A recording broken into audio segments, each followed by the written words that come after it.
Hi, this is Abe Wesley. That ain't who tells it like a TIS. If you like my video, please give it a thumbs up. If you like my channel, please subscribe. The topic I'm going to talk to you today about is Verzuz.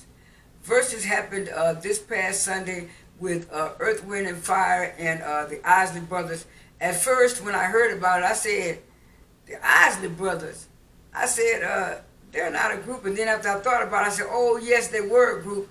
But I kind of wanted it to be Earth, Wind, and Fire and Cool in the Gang, but that didn't happen. But Earth, Wind, and Fire and the Isley Brothers did a real good job on the Verzuz. Like they said, they had been in the entertainment business for 50-something years, and they had 45 albums. And they had so many Grammy Awards and stuff back then.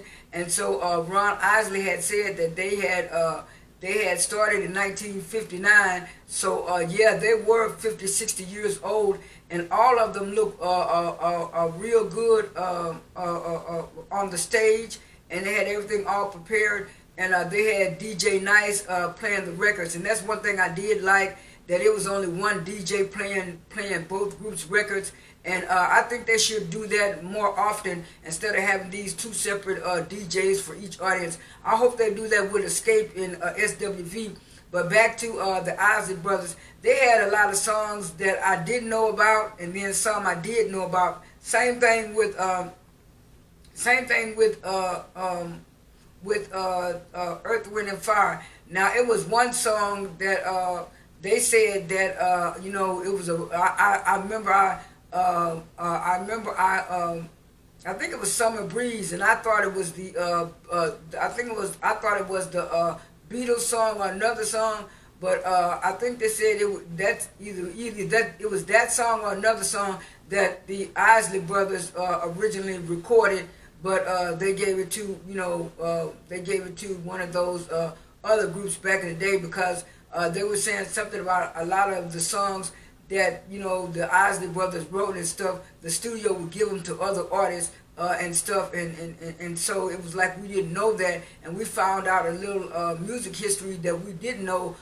Some of us fans who grew up in the 60s and 70s and 80s and were still listening to Cool in the Gang and Earth, Wind, and Fire.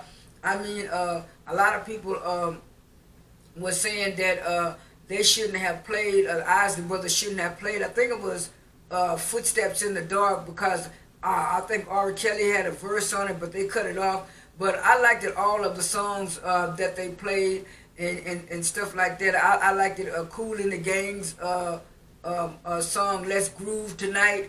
And it was some more songs that I liked. I liked it, like I said, Devotion. I also remember hearing some more Isley Brothers songs, like what was that song? I can't remember it now, but I liked the song. I can't remember the name. It's something about Between the Sheets. I know I remember that song. I think I was a young woman and I liked that song. I was single at that time. But anyway, like I say, all in all, the Verzuz was pretty good. But the only nerve-wracking thing that kept getting on my nerves was Steve Harvey. I mean, we were surprised that they wanted a host. I mean, Steve Harvey had mentioned about, when he first heard about it, he said he wanted to be the host, and he was glad that Timberland and Swiss Beats called him to be the host. But it was like he was so annoying and aggravating. Every time the DJ would play a song, he would have a story behind it. This is when I met this girl in college.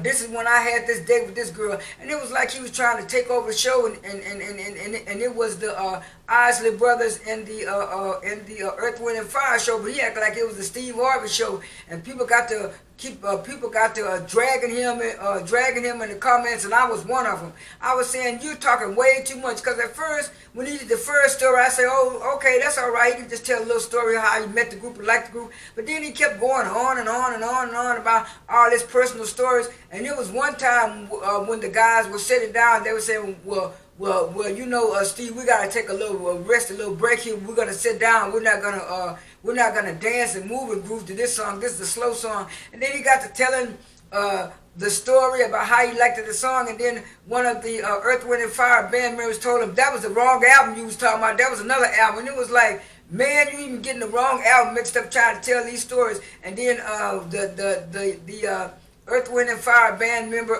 with the long hair, I think his name was I don't know, I can't remember his name, but anyway, he was saying, "You sure have a lot of stories, don't you?" And everybody started busting out laughing, on the stage and in the comments too. And like I said, I didn't know it was a 4-hour thing. But when I got up yesterday morning, people were saying that it was a 4-hour show, and they liked it. They liked it. They liked it that they were giving the legends a chance and saluting the legends, but they were saying that was too long, and they had to kind of skip around songs and go around. But I left after the third hour because I had an appointment Monday morning, and then it was like for 9 o'clock in the morning, so I knew I wasn't going to be able to get up if I stayed up. But I did catch a little bit clips here and there of yesterday. And by me missing the 4th hour, I missed when they put out a new song and video called "Friends and Family," and a lot of people were saying that it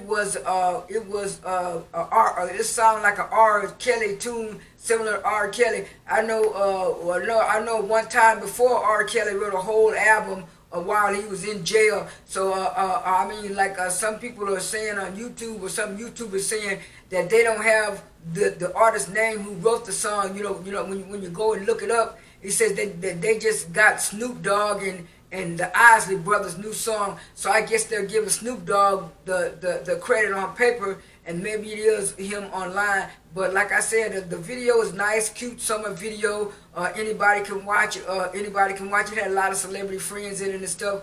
I know a lot of people on YouTube probably have already seen it now, so that's why I didn't put it in the video. But it was a nice, cute little summer song and everything. I'm just waiting for the one with SWV and Escape. But all in all, it was a good Verzuz to me. And like I said, the fashions were good. First, Ron Isley and his brother came out. At least Ron Isley did with like a black and gray suit, and then later it was a gold and red suit. And like they said, when they went to the intermission, they changed clothes and they changed and they changed wardrobe, and both of their wardrobes looked good. Steve Harvey was getting on my nerves with that light purple suit and that purple hat. I was so glad that they had set him down. In the second part, because I think somebody had probably called and told him, you got to calm that down, even though he was a fan.